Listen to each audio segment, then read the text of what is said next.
Assalamualaikum warahmatullahi wabarakatuh. Waalaikumsalam warahmatullahi wabarakatuh. Bismillahirrahmanirrahim. Alhamdulillahi rabbil alamin. Wassalatu wassalamu ala ashrafil anbiya'i wal mursalin.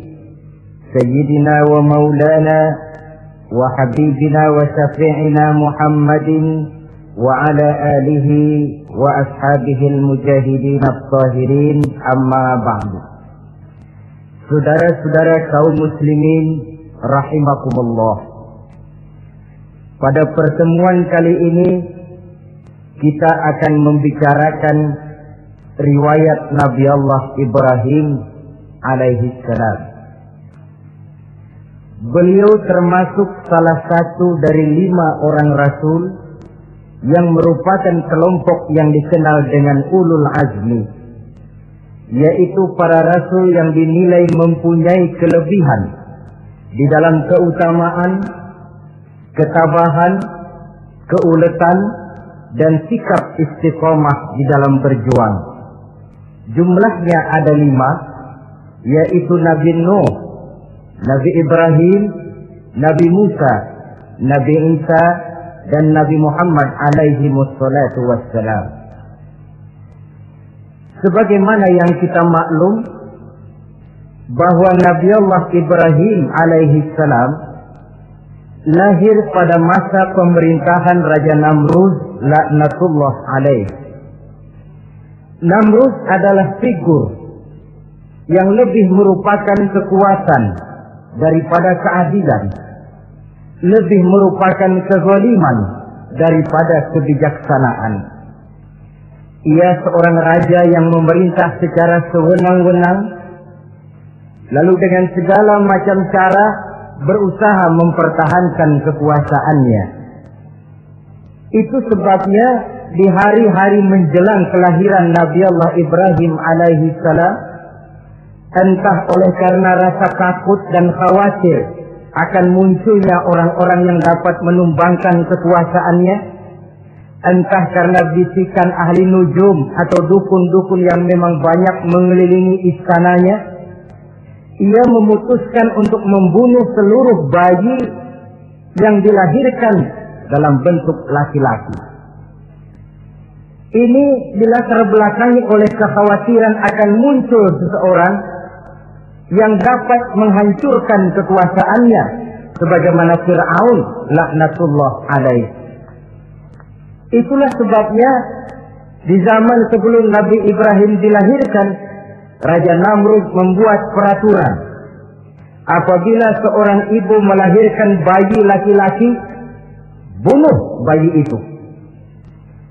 Seluruh perempuan hamil berada di bawah pengawasan aparatur negara, dan laki-laki dianjurkan untuk jangan dekat-dekat dengan istrinya guna menghindari terjadinya proses kehamilan ini. Entah berapa ratus bahkan berapa ribu bayi laki-laki yang jadi korban tanpa dosa dari sebab kelaliman pemerintahan Raja Namrud laknatullah alaih ini.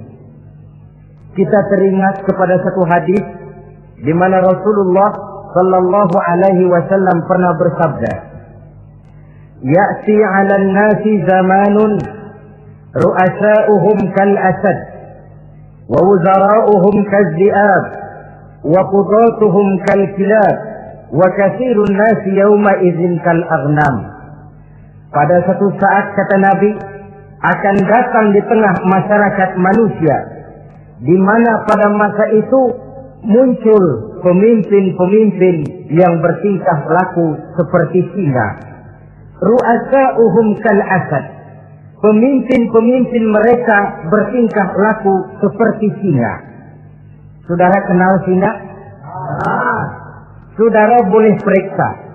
Di mana ada hutan, singa selalu menjadi raja.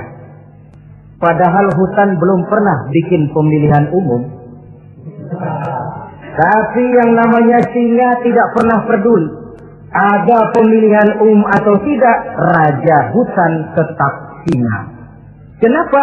Karena singa menjadi raja di hutan bukan berdasarkan kebenaran, tapi karena kekuatan. Karena kuat, maka dia naik jadi raja. Soal benar atau tidak, soal lain. Maka sebagai akibatnya, setelah si singa ini naik menjadi raja hutan, dia bukan melindungi rakyatnya, malah makanin rakyatnya. Coba saudara lihat di hutan. Kambing rakyat hutan dimakan oleh singa. Ayam rakyat hutan dimakan oleh singa. Sapi rakyat hutan dimakan oleh singa. Inilah akibatnya karena singa naik berdasarkan kekuatan. Setelah naik bukan melindungi rakyatnya, malah makanin rakyatnya. Mental semacam inilah yang dimiliki oleh Raja Namrud laknatullah alaih. Cuma karena rasa ketakutan akan datang orang yang akan menumbangkan kekuasaannya, maka seluruh bayi laki-laki harus dibunuh tanpa dosa apapun. Itulah kata Nabi, akan datang di tengah masyarakat manusia muncul pemimpin-pemimpin yang mentalnya seperti singa. Lah kalau yang jadi pemimpin sudah seperti singa, wa wuzara'uhum kadzi'ab. Yang jadi wazir, yang jadi menteri kata Nabi, lagunya seperti serigala. Nyetel ini, tapi serigala. Apa serigala itu? Saudara tahu dalam dongeng anak-anak, serigala itu kan binatang yang paling licik. Untuk terang-terangan dia tidak berani karena tidak punya kekuatan seperti sang singa. Maka dia pakai ilmu kelicikannya. Serigala itu kalau ingin makan daging ayam, pakai bulu ayam. Kalau kepengen makan daging kambing, pakai bulu kambing. Pendeknya, serigala binatang yang menghalalkan segala macam cara asal tujuan tercapai. Itulah serigala. Lambang dari sifat kelicikan. Lempar batu, sembunyi tangan. Pengen makan daging ayam, pakai bulu ayam, nyaruh jadi ayam. Pengen makan daging kambing, pakai bulu kambing, nyaruh jadi kambing. Ini akibat dari yang pertama tadi. Pemimpin seperti singa, lalu menteri pun seperti serigala. Efeknya kemudian yang segera menyusul apa? Wa qudatuhum kalsilab. Kalau pemimpin sudah seperti singa, menteri sudah seperti serigala, wa qudatuhum kalsilab, akan muncullah para penegak hukum yang mentalnya seperti anjing. Inna lillahi wa inna ilaihi raji'un. Penegak hukum yang mentalnya seperti anjing itu. Anjing, saudara lihat, anjing akan setia kepada siapa saja yang memberinya daging. Kalau dia disuruh jaga rumah, dia tidak bisa membedakan mana yang maling, mana yang kamu. Biar yang datang kamu, kalau nggak bawa apa-apa, pasti digonggong. Biar yang datang maling, kalau bawa daging, anjing kalem. Pokoknya siapa yang berdaging, itulah majikan saya. Apa kata majikan saya, itulah yang saya laksanakan. Maka hilang kebenaran hukum, hancur norma-norma keadilan. Oleh karena apa? Oleh karena anjing dapat daging. Lalu dalam kondisi semacam itu, yang jadi rakyat bagaimana? Kata Nabi, wa katsirun nas yauma idzin kal aghnam. Adapun kebanyakan orang pada masa itu, lagunya sudah seperti kambing. Saudara, kambing itu binatang yang cuma menang groyokan dan tidak punya alternatif. Namanya kambing, digiring ke lapangan embe. Betul kan?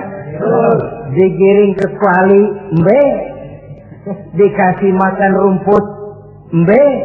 Sampai pun mau dipotong masih embe juga. Tidak punya pilihan lain si kambing ini, tidak punya alternatif lain. Kondisi semacam inilah yang terjadi di masa pemerintahan Raja Namrud laknatullah alaih. Oleh karena diiming-iming, dibisiki oleh dukun-dukunnya, oleh nujum-nujum yang mengelilingi istananya bahwa akan datang seorang anak laki yang kelak akan menumbangkan kekuasaannya, dia mengeluarkan peraturan. Ya peraturan singa. Mulai saat ini diumumkan kepada seluruh rakyat, siapa-siapa perempuan melahirkan bayi laki-laki, bunuh hidup-hidup. Seluruh orang bunting di bawah pengawasan Ansip negara. Dan mulai malam ini supaya semua kaum bapak jarang-jarang tidur sama istrinya. Namanya peraturan Namrud. Tapi apa yang memang Allah kehendaki untuk terjadi pasti terjadi. Yaitu kelahiran Nabi Allah Ibrahim alaihi salam. Pada saat beliau terlahir ke alam ini oleh ayahnya yang bernama Azar, disembunyikan di dalam sebuah gua. Di sini bertemu antara nurani seorang bapak dan ketaatan kepada raja. Dia ingin taat kepada raja, dia mesti membunuh anaknya. Tapi sebagai bapak dia sayang kepada anaknya, dia harus selamatkan. Dicarinya jalan tengah, maka Ibrahim disembunyikan di dalam sebuah gua dengan satu perhitungan tentunya. Lu mati ya nggak apa-apa, lu hidup ya syukur. Karena ini pertimbangan dia akan bikin susah dia di masa yang akan datang. Coba anak berkondisi apa adanya ditaruh di dalam gua, menurut perhitungan logika mati ini. Namun apa yang terjadi? Nabi Allah Ibrahim yang sejak masa bayi diletakkan dalam gua dipelihara oleh Allah. Nah, kalau Allah yang sudah memelihara, orang mana yang sanggup mendatangkan bencana dan mudarat? Untuk melangsungkan kehidupannya, Nabi Ibrahim itu mengisap ibu jarinya. Dan konon menurut riwayat dari ibu jarinya itu keluar madu. Sehingga walaupun tidak didampingi oleh ayah dan ibunya, tinggal di dalam gua seorang diri, pertumbuhannya sebagai seorang bayi menjadi seorang anak, tumbuh dengan pesat sebagai lazimnya anak-anak yang lain. Dalam ilmu tauhid ini yang dinamakan irhad. Tanda-tanda yang diberikan kepada seseorang yang akan dipilih menjadi rasul pada saat dia masih anak-anak. Ini yang dinamakan irhad. Adapun kalau dia sudah diangkat menjadi rasul, maka tanda-tanda itu dinamakan mukjizat. Kalau jatuh kepada wali, maka tanda itu dinamakan karomah, atau yang dalam bahasa kita disebut dengan keramat. Jadi kan kita ini dalam kehidupan anak-anak kita kadang-kadang bisa melihat bakat yang dimilikinya pada saat dia masih kecil. Tanda-tanda itu ada. Nah, dalam kehidupan para rasul, masa kecil mereka yang melakukan itu dinamakanlah irham. Begitulah Nabi Ibrahim tumbuh dari bayi menjadi anak-anak di dalam gua. Dan ayah ibunya kadangkala menengok dia. Pada saat dia sudah mulai pandai berbicara, dia sudah mulai berpikir. Dan pola berpikir yang pertama, satu hari dia tanya bapaknya, "Papi," kalau bahasa sekarang,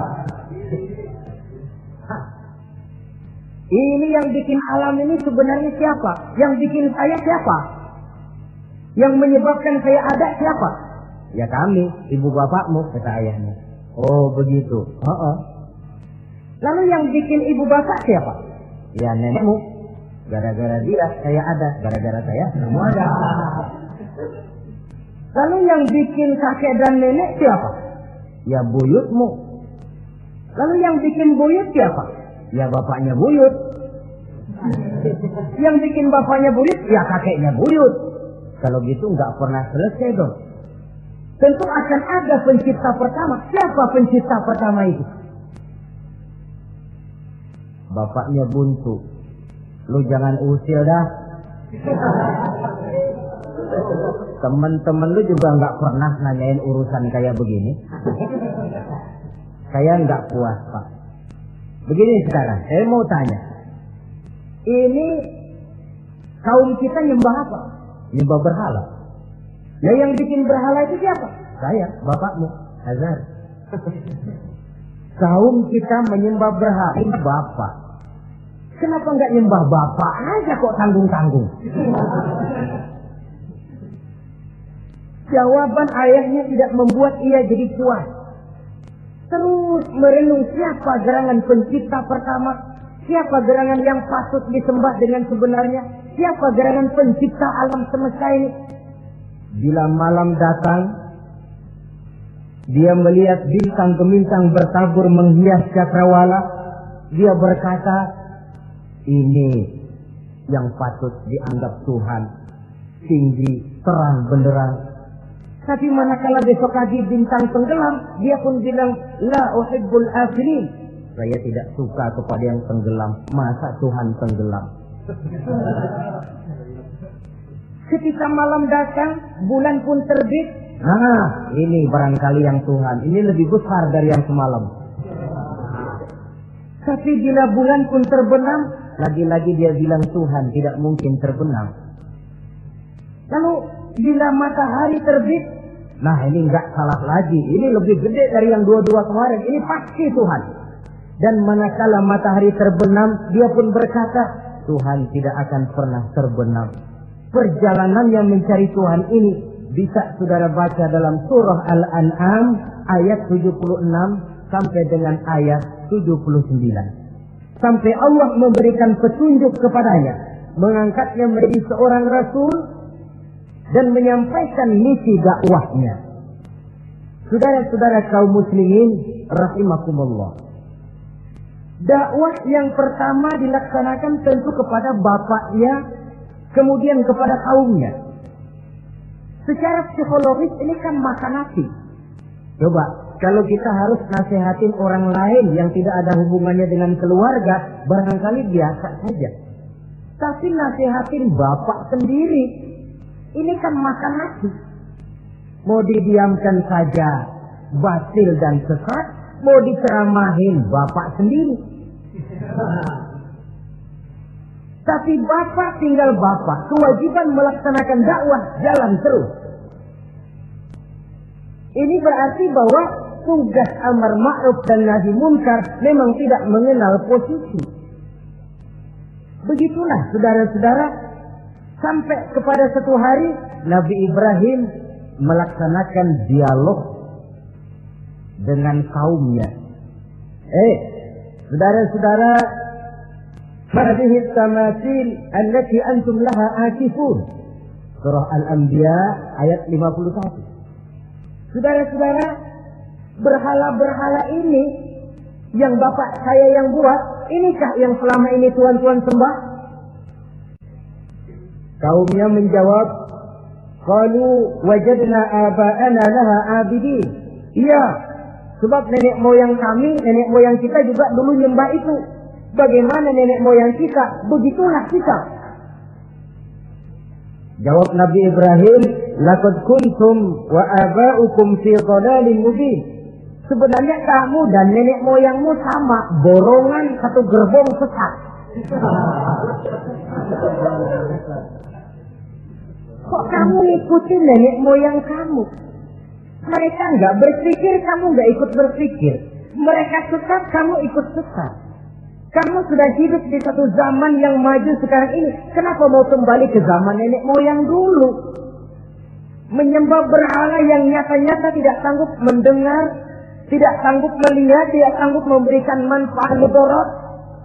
Pokoknya kalau kamu tidak tinggalkan berhala-berhala ini, satu saat pasti akan saya sikat dan saya hancurkan.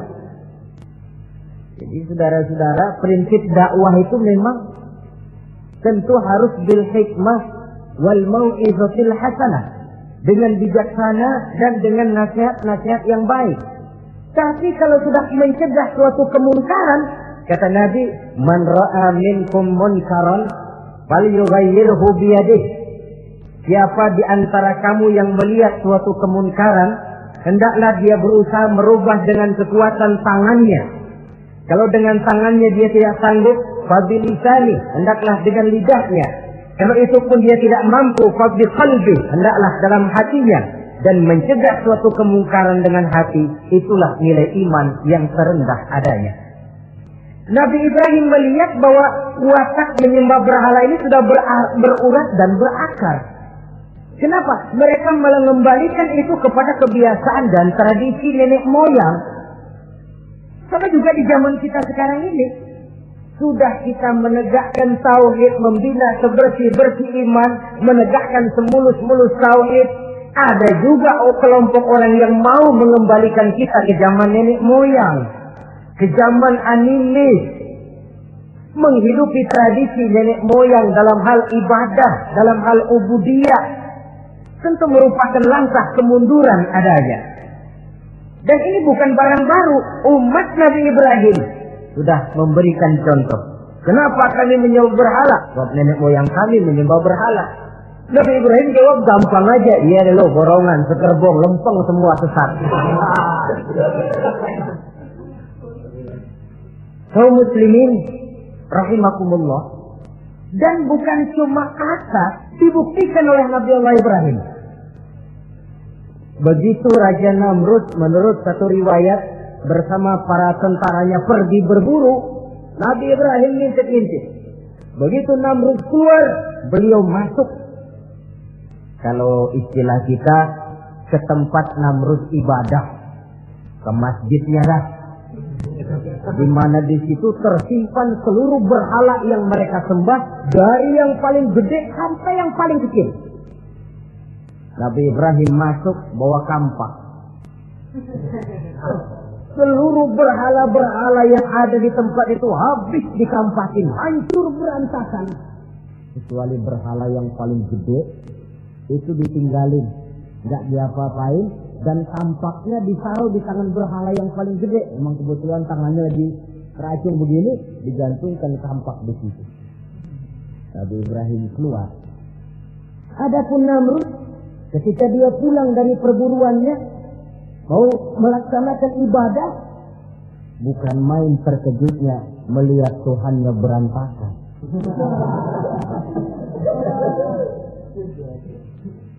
Waduh, ini celaka kerjaan siapa ini? Dikumpulkan para intel negara, staf-staf khusus. Ini ada supersip masuk kemarin, mengganggu stabilitas peribadatan kita. Ini mesti dicari siapa biang keroknya ini. Cari sampai ketemu siapa yang menghancurkan Tuhan-Tuhan kita ini. Intel pun disebar.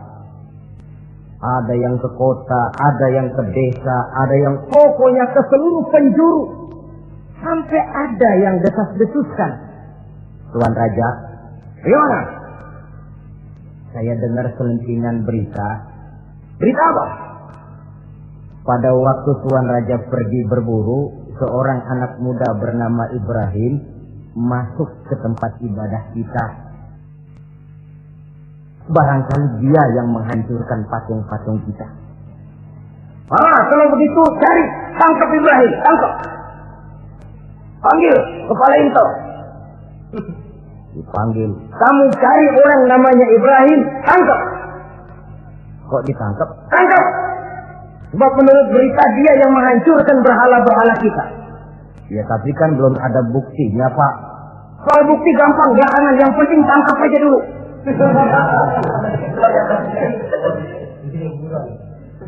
Ini supersip ini. Saudara-saudara, dicarilah Nabi Allah Ibrahim, ketemu, dihadapkan kepada Raja Namrud, disidang di pengadilan terbuka, disaksikan orang banyak. Dibuka oleh Raja Namrud. Sidang luar biasa dalam rangka memeriksa dan mengadili tertuduh Ibrahim. Dengan ini kami nyatakan dibuka untuk umum. Terdakwa supaya dibawa ke dalam ruangan sidang. Dihadapkan Nabi Ibrahim. Nama Ibrahim. Orang tua. Tuduhan menghancurkan berhala. Ahada bi alihatina ya Ibrahim. Hai Ibrahim, benarkah kamu yang menghancurkan Tuhan-Tuhan kami? Ah, siapa bilang? Ada berita yang sampai kepada kami. Ketika kami keluar, kau masuk ke tempat kami ibadah. Ngaku aja dan ngaku. Daripada urusan jadi panjang, mendingan ngaku aja dah. Kata Nabi Ibrahim, enggak. Bal fa'aluhu kabiruhum hada. Yang menghancurkan berhala-berhala Tuhan, berhala yang paling besar ini. Yang paling besar ini. Besarnya nunjuk ke patung, ininya nunjuk ke dirinya. Kabiruhum kepada berhala, hada kepada dirinya sendiri. Wah, enggak, kata Nabi Ibrahim. Setahu saya enggak semua berhala hancur. Saya dengar yang paling gede enggak apa-apa. Ya. Dan ada kampak di tangannya. Kali yang gede tuh iseng.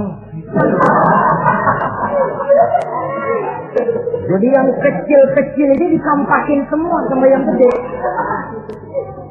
Oh, buktinya kampak masih ada di tangannya, kok tanya aja dia. Kata Namrud, Ibrahim, kamu sudah gila apa? Kenapa? Masa kayak dia disuruh nyembah berhala, disuruh nanya berhala? Jadi nggak bisa jawab dia? Nggak bisa jawab. Nah kalau nggak bisa jawab, kenapa disembah? Yang gila saya apa sampean?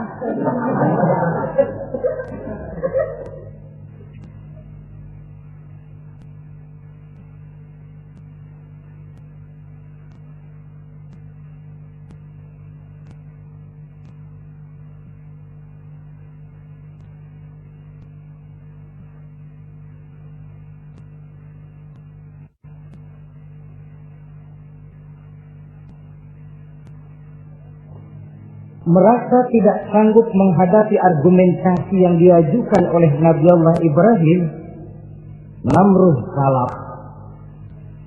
Dalam kesalafannya itulah ia menjatuhkan vonis bahwa Nabi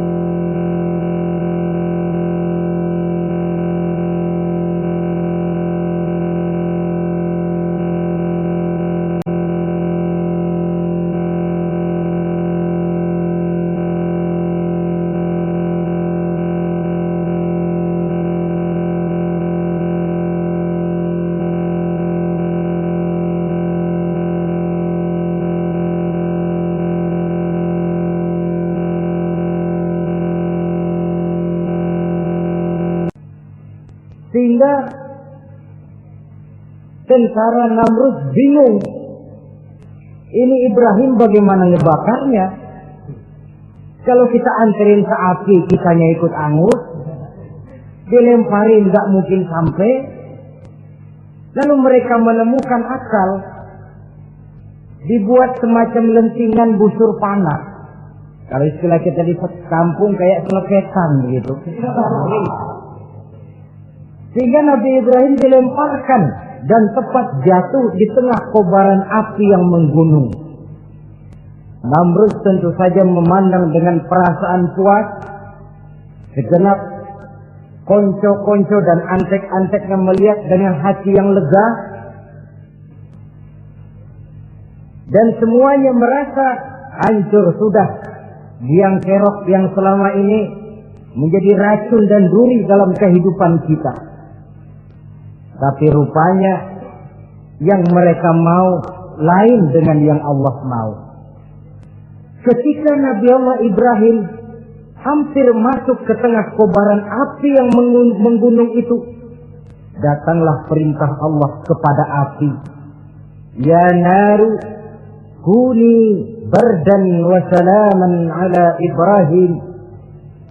Hai api, dinginlah kamu, selamatkan Nabi Ibrahim.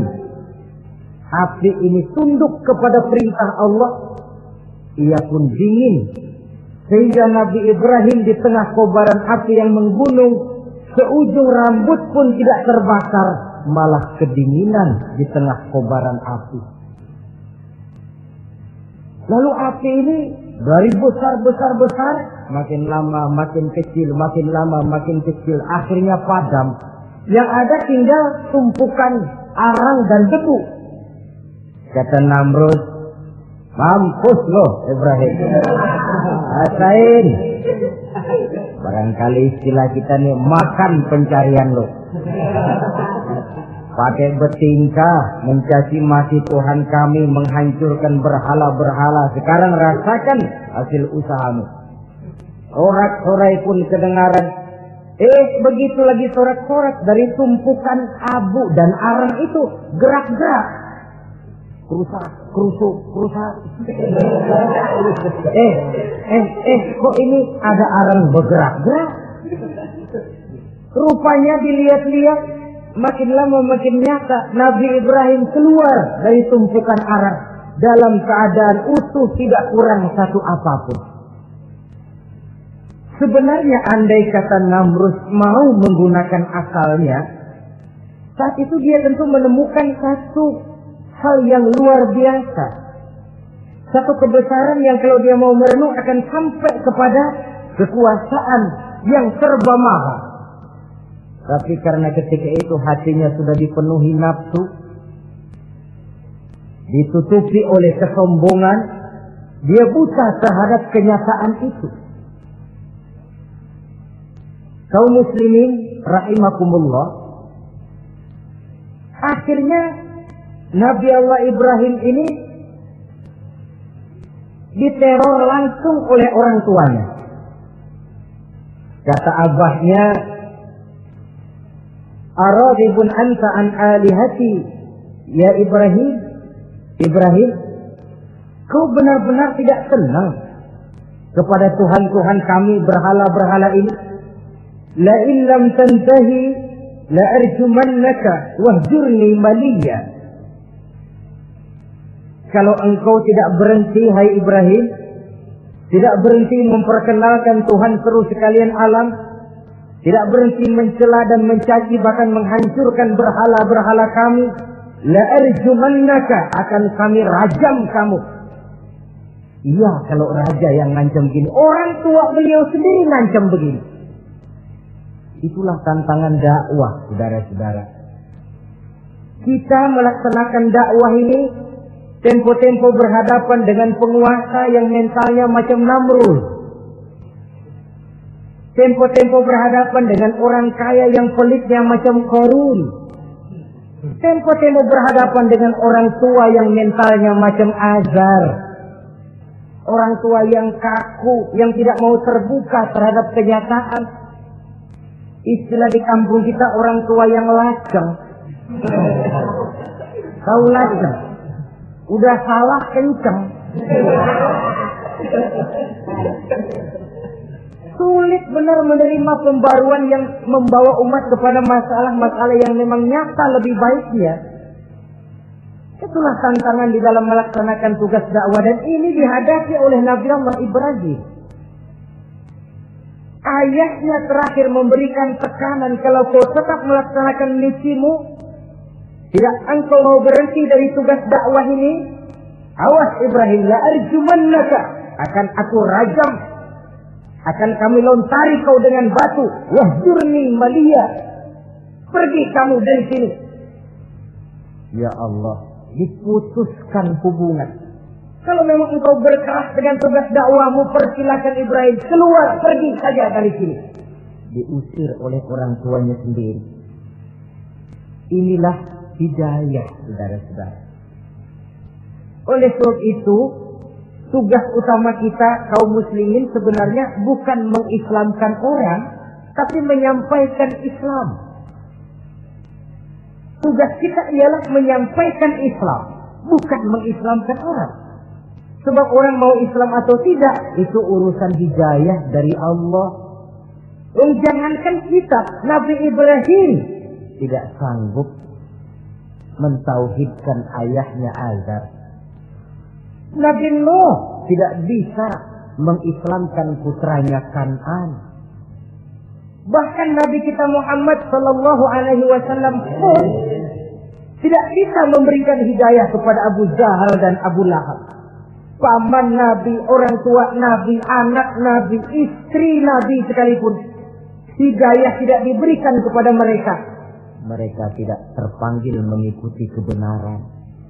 Kalau sudah kenyataan ini yang kita temui, kembalilah kepada konsep Quran. Allahumma inni qad ballaghtu, wahai Allah, seruanmu sudah saya sampaikan, dakwahmu sudah saya canangkan, ajakan kepada tauhid sudah saya sampaikan. Allahumma inni qad ballaghtu, sudah saya sampaikan ya Allah. Perkara mereka tidak mau ikut, itu karena semata-mata hidayah berada di tanganmu ya Allah. Kalau kemarin landasan dakwah kita, insya Allah tugas dakwah kita berkelangsungan. Kalau tidak, makan hati. Kita pikirin, ya orang gua ajak benar-benar nggak mau, ya dipikirin. Saya ajak ngaji malah dikasih mati. Saya ajak yang baik malah saya dicemoohkan. Kok begini dakwah? Akhirnya dipikirin, sakit jantungan. Sudah orang nggak kena kita ajak beriman, kita sendiri makan ke dalam. Itulah Quran meletakkan konsep dasar, sampaikan dakwah dengan baik, bil hikmah wal mau'izatil hasanah wajadilhum billati hiya ahsan. Kalau ternyata metode sudah baik tapi orang tidak juga mau beriman, tanamkan dalam hati, Allahumma inni qad ballaghtu. Ya Allah, tugas saya cuma sekedar menyampaikan. Perkara mereka tidak mau, saya sudah menyampaikan ya Allah, terserah hidayahmu. Kelapangan jiwa akan kita temui di sana. Entah berhadapan dengan penguasa yang punya mental kayak Namrud, bertingkah laku sewenang-wenang, aji mumpung, mentang-mentang kuasa lalu saenake dewe, menghitamkan yang putih, memutihkan yang hitam menurut seleranya saja.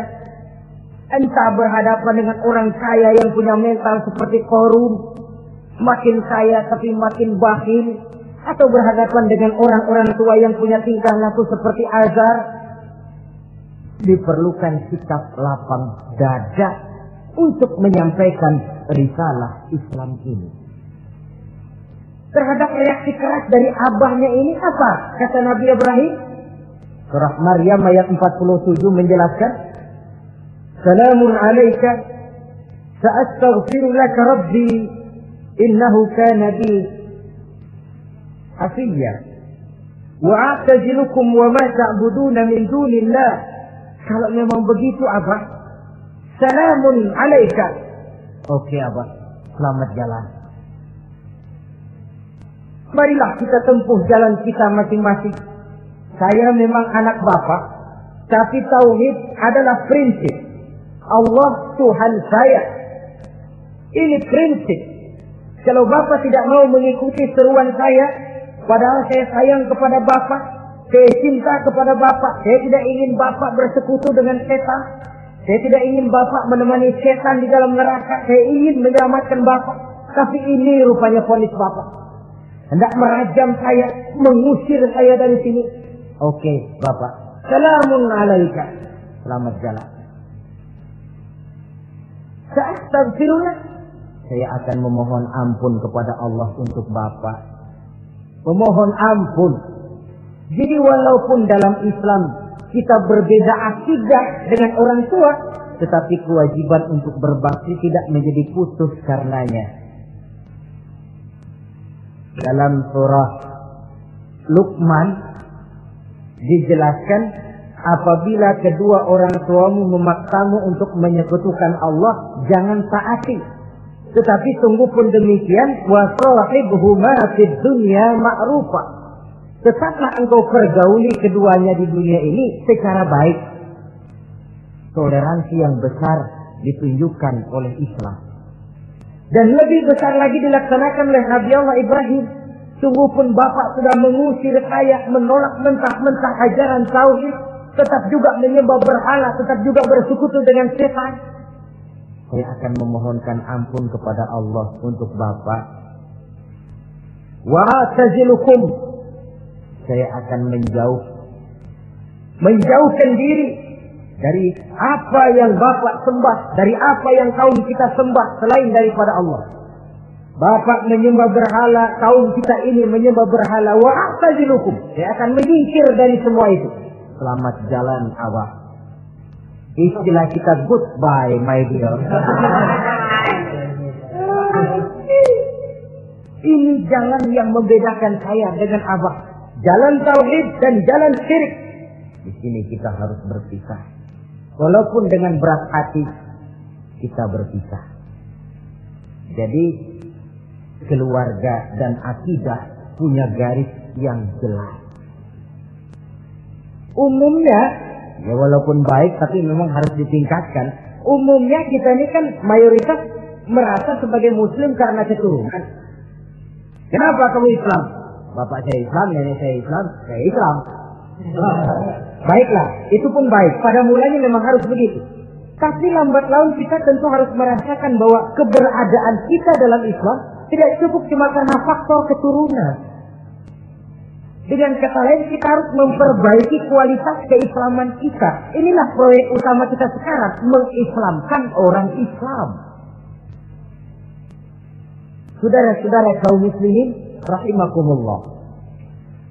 Maka Nabi Ibrahim pun meninggalkan orang tuanya, meninggalkan kaumnya, uzlah, hijrah ke tempat Baitul Maqdis, daerah di Palestina sekarang ini. Sejarah kehidupan Rasul umumnya memiliki kemiripan. Rata-rata ditentang oleh kaumnya sendiri dan sebagian besar lalu hijrah. Itu barangkali memang resiko dari satu perjuangan. Nah, begitu tantangan yang dihadapinya dalam melaksanakan dakwah.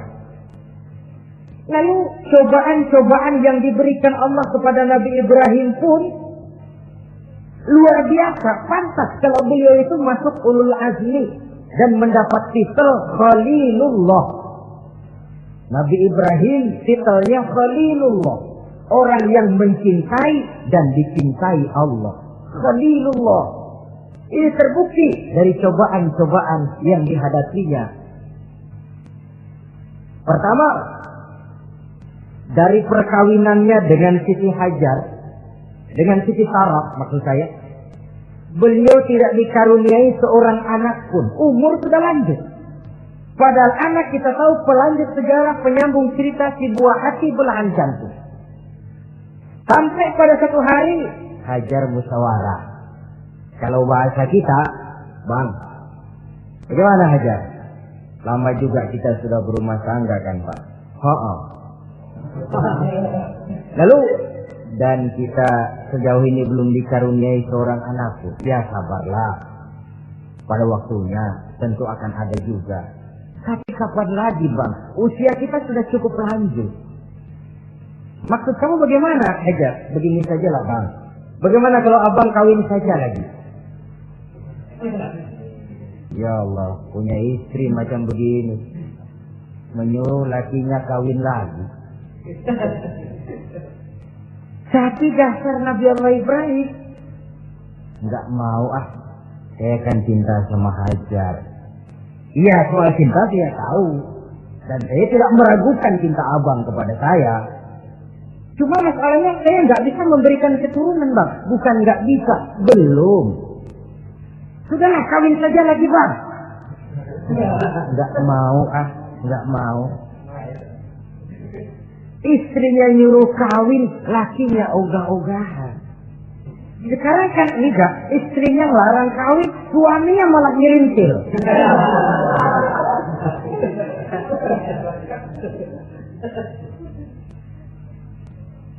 Sampai ketika didesak kata Ibrahim, ya kalau itu yang Sarah Hajar mau, biarlah, jadilah. Saya mau kawin lagi dengan syarat kau yang mencarikan istri untuk saya itu. Oleh Siti Hajar dipilihkan Siti Sarah. Kawinlah Nabi Ibrahim dengan Sarah. Dari Sarah ini beliau dikaruniai seorang putra bernama Ismail alaihi salam. Nah, cobaan datang untuk menguji Khalilullah ini. Hai Ibrahim, kau cinta kepadaku, kata Allah, seolah-olah setelah kau punya anak, masuk rasa cinta anak ke dalam hatimu. Allah mau buktikan mana cintamu yang lebih besar, kepada anakmu atau kepada aku, kata Allah. Maka turun perintah untuk menyembelih anaknya sendiri. Satu riwayat menceritakan bahwa latar belakang perintah menyembelih anak ini sebenarnya gara-gara Nabi Ibrahim juga ketelepasan ngomong. Beliau pernah menyembelih 300 ekor onta dan 1000 ekor kambing.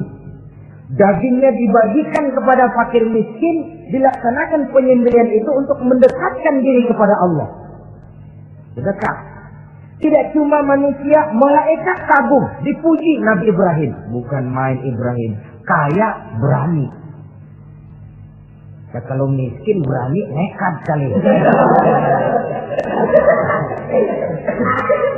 Ini kaya berani. Menyembelih 300 unta, 1000 kambing, dagingnya disedekahkan kepada fakir miskin. Luar biasa Ibrahim. Ketika dipuji orang banyak itulah beliau timbul sifat manusianya. Apa kata beliau? Saya mah jangankan kambing sama unta, anak juga kalau saya punya disuruh potong, saya potong untuk mendekatkan diri kepada Allah. Kenapa ketelepasan ngomong begitu? Sebab waktu itu belum punya anak, ngomongnya enak. Sama juga kita, goma kalau punya motor, siapa juga ketemu di jalanan, gue boncengin. Lagi belum punya. Kalau udah punya, lain gayanya. Itu biasa itu, omongan orang belum kaya emang gitu.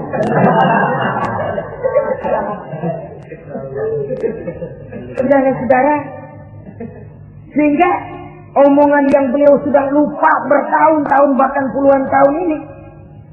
Begitulah ketika sudah punya anak Ismail, falamma balagha ma'ahu sa'ya, ketika Ismail sedang lucu-lucunya dalam tidurnya mimpi turun perintah, ya Ibrahim uffi binuzrika. Hai Ibrahim, bayar nazarmu. Nazar? Iya. Apa nazar? Dulu pernah ngomong apa, ingat enggak? Jangankan cuma kambing, unta, anak pun kalau punya disuruh potong, saya potong. Jadi anggap nazar. Bayar nazarmu, potong anakmu. Dipikirin siangnya, semalam itu benar-benar perintah Allah apa cuma mimpi? Kalau mimpi kok jelas amat. Kalau perintah Allah kok kelewatan amat. Pakai anak disuruh potong, emang gak ada yang lain apa? 3 malam berturut-turut mimpi sampai beliau yakin ini memang benar perintah Allah. Dan dilaksanakan dengan berat hati. Pagi-paginya bilang kepada Siti Sarah, Sarah, Ismail mandikan, berikan pakaian yang baik, saya mau bawa pergi dia. Kemana bang? Pokoknya mau saya bawa.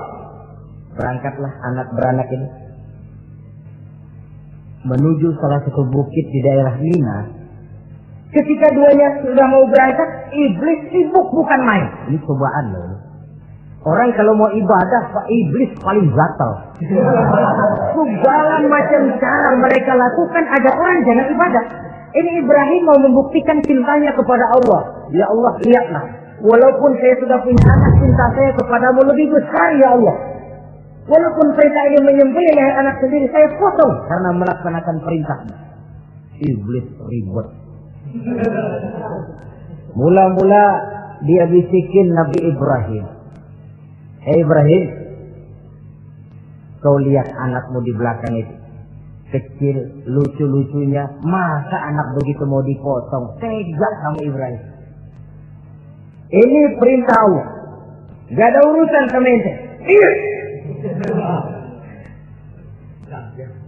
Kata iblis, waduh mantap juga nih. Kalau suaminya gagal, istrinya kali. Biasanya perempuan perasaannya lebih tinggi daripada pikirannya. Ini Siti Sarah barangkali, kalau Siti Hajar barangkali, kalau saya perdayai bisa terpedaya. Hajar, ya. Kamu tahu anakmu Ismail mau dibawa kemana? Saya tidak tahu. Mau dipotong oleh suamimu Ibrahim. Mau dipotong. Dipotong. Kok bisa begitu? Iya, katanya ini perintah Allah. Iblis, Kalau memang ini perintah Allah, jangankan cuma anak saya Ismail, saya juga ibunya mau ikut dipotong. Wah, kata iblis nih gilaan lagi dari laki.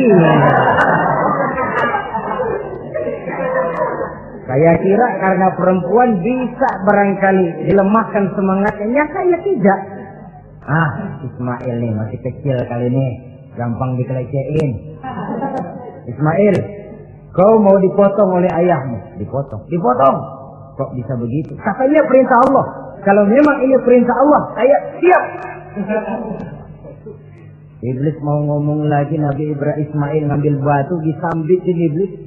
Izhab ya la'in, pergi, laknat terkutuk kamu. Nyambitinnya itu sampai sekarang jadi ikutan dalam salah satu pelaksanaan ibadah haji yang disebut zumrah, melontar. Itu simbol permusuhan abadi antara manusia dengan iblis. Jadi kalau ada orang mau berbuat baik, iblis itu datang dari 3 penjuru. Dari bapak, dari anak, dari istri. Kadang-kadang bapaknya nggak kena, istrinya dibujukin. Laki lu no sok loyar menyumbang masjid. Jangan kasih duit, simpan aja baik-baik. Istri nggak kena, anak. Segala macam cara iblis berusaha. Baru sampai di bukit yang dituju, Nabi Ibrahim buka kartu. Ismail, Abah diperintah Allah menyembelih lehermu. Bagaimana? Kerjakan apa jangan? Kalau memang itu perintah Allah, kerjakan apa? Insya Allah Abah akan menemukan saya termasuk orang sabar. Ini jawaban anak soleh. Coba kalau jawaban anak pintar nggak soleh, bukan begitu. Ismail, saya disuruh motong lehermu, bagaimana? Kenapa saya Pak? Bapak aja yang tuaan potong.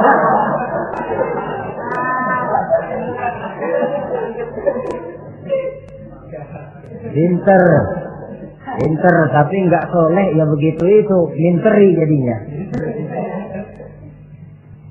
Saudara-saudara, sampai Nabi Ismail diganti oleh Allah dengan seekor kambing kibas.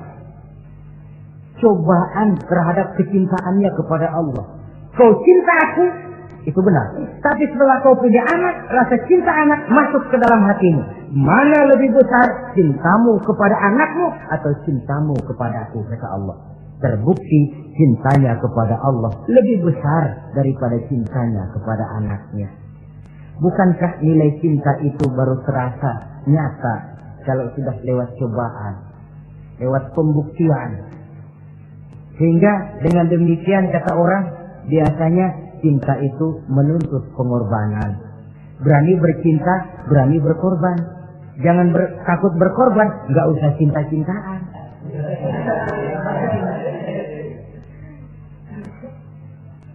Saudara-saudara, sebab kalau orang sudah berbuat untuk sesuatu yang dicintainya, sangat boleh jadi si lemah akan jadi kuat, yang jauh jadi terasa dekat, yang takut jadi berani. Kalau orang sudah melakukan sesuatu untuk yang dicintainya. Seorang bapak karena cintanya kepada anaknya, dia rela pergi pagi pulang sore, peras keringat banting tulang supaya hari depan anaknya lebih baik daripada dia. Seorang suami yang cinta kepada istrinya, tidak soal dia kepanasan dan kehujanan, mencari yang sulit-sulit yang diinginkan oleh istrinya. Contoh paling dekat saja, kalau istrinya sedang mengidam, dia tengah malam buta minta mangga dan gak musim mangga, rusak-rusak suaminya cari mangga. Cinta memang membuat yang jauh jadi terasa dekat.